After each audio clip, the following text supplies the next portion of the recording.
Donc, énergie massique et énergie volumique d'une batterie.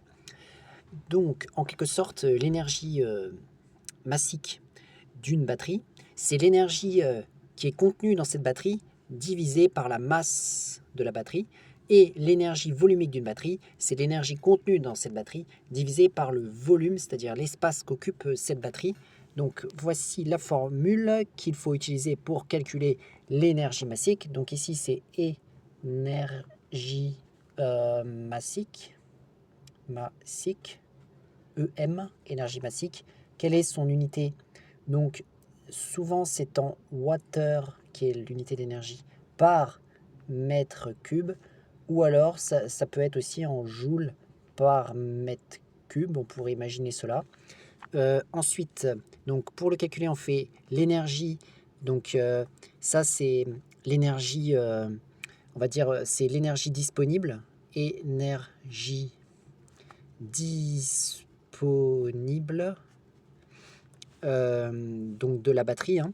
Et c'est en water, donc dans le cas où l'énergie massique est en water par mètre cube, ce sera en water, ou dans le cas où c'est en joule par mètre cube, ce sera en joule cette énergie. Ensuite, la masse, donc M, ça correspond à la masse, donc c'est la masse bien sûr de la batterie, et donc c'est en kilogrammes généralement. Voilà. Qu'est-ce que je viens de faire? Non, je viens de faire une bêtise. Ici, c'est par kilogramme, puisque c'est l'énergie massique, et ici, c'est par kilogramme. Voilà. C'est en joule par kilogramme ou en water par kilogramme. Donc ensuite, on va regarder l'énergie volumique. Donc l'énergie volumique, c'est l'énergie disponible de la batterie en water ou en joule, comme je l'ai écrit ici. Voilà, c'est valable pour, à la fois pour les deux calculs de l'énergie massique et l'énergie volumique. Donc EV, c'est l'énergie volumique. Énergie volumique, énergie volumique, et donc c'est en water par mètre cube, voilà, ou quand l'énergie est en joule, par exemple, c'est en joule par mètre cube, voilà. Et donc V représente le volume, donc bien sûr le volume de la batterie, donc en mètre cube, généralement. Donc voilà les formules pour calculer l'énergie massique et l'énergie volumique d'une batterie. Donc exemple, donc on va regarder un exemple. Donc on a une batterie avec les caractéristiques suivantes. Donc on a sa tension est de 12 volts, sa tension nominale, c'est-à-dire la tension à laquelle elle fonctionne normalement. Ensuite, ça, on a 80 ampères hour, donc ça c'est la capacité de la batterie. On a ses dimensions, 330 x 171 x 235,5 mm, et on a sa masse qui est de 32,6 kg. Donc petit 1, calcul de l'énergie disponible. Donc on va calculer l'énergie disponible dans la batterie, donc c'est-à-dire le E là dans la formule.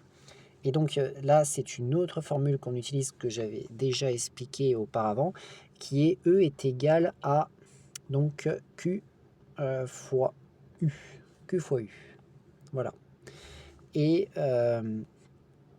donc on va faire le calcul égal, donc sachant que Q c'est la capacité de la batterie et U c'est la tension nominale de la batterie. Donc ici c'est 80 fois 12 égale, bon alors là on peut faire 8 fois 12, on peut le faire en ligne, 8 fois 2, 16, 6, on retient 1, 8 fois 1, 8, plus 1, 9, ça fait 96, je rajoute 0 puisque c'était pas 8 fois 12 mais 80 fois 12, et donc on est en termes d'unité, dans ce cas-là, étant donné qu'on était avec des volts fois des ampères heure, on est donc en wattheure. Voilà, 960 wattheure. 960 wattheure. Bon, si je respecte le nombre de chiffres significatifs, il faudra en laisser 2, donc il faudra écrire en notation scientifique, donc là 1, 2, fois 10 puissance 2 wattheure. Voilà. Alors maintenant, petit 2, on va calculer le volume occupé par la batterie. Donc il nous donne une aide de calcul, ils nous disent que 33 fois 111 fois 2355 est environ égal à cette expression qui est ici. Mais bon, nous, on va donc déjà faire le calcul. Donc en fait, on nous donne les dimensions de la batterie. Donc la batterie, c'est un parallélépipède rectangle ou alors un pavé droit, voilà. Et donc, elle est comme ça, et ils nous ont donné donc la longueur, ils nous ont donné la largeur, ils nous ont donné la hauteur. C'est les choses qui sont dans cette multiplication avec trois nombres. Et donc, quand on calcule le volume d'un pavé droit, bah, on multiplie. V va être égal à la longueur fois la largeur fois la hauteur, qui va être égale à ces valeurs qui sont là. Mais attention, elles sont en millimètres, donc pour avoir un résultat en mètres cubes, on va plutôt mettre en mètres ces valeurs. Donc, c'est-à-dire que 330 millimètres fois 10 puissance moins 3 fois 171 fois 10 puissance moins 3, puisque pour convertir des millimètres en mètres, on multiplie par 10 puissance moins 3, on décale de 3 crans la virgule vers la gauche, donc fois 235,5 fois 10 puissance moins 3. Bon, alors on va faire les calculs.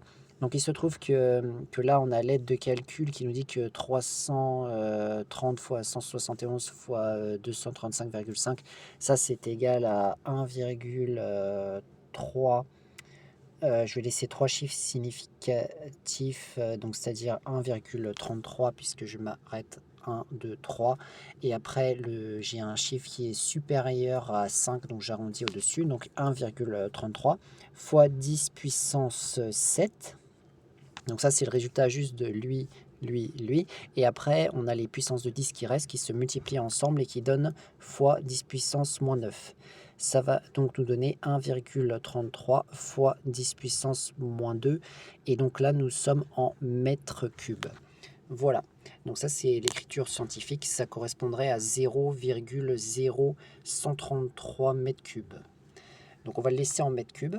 Donc ensuite, calculer l'énergie volumique. Donc là, on utilise la formule qu'on vient de voir. Donc EV est égal à E sur V égale. Donc l'énergie, c'est ce qu'on a calculé dans la première question, c'est 9,6 fois 10 puissance 2.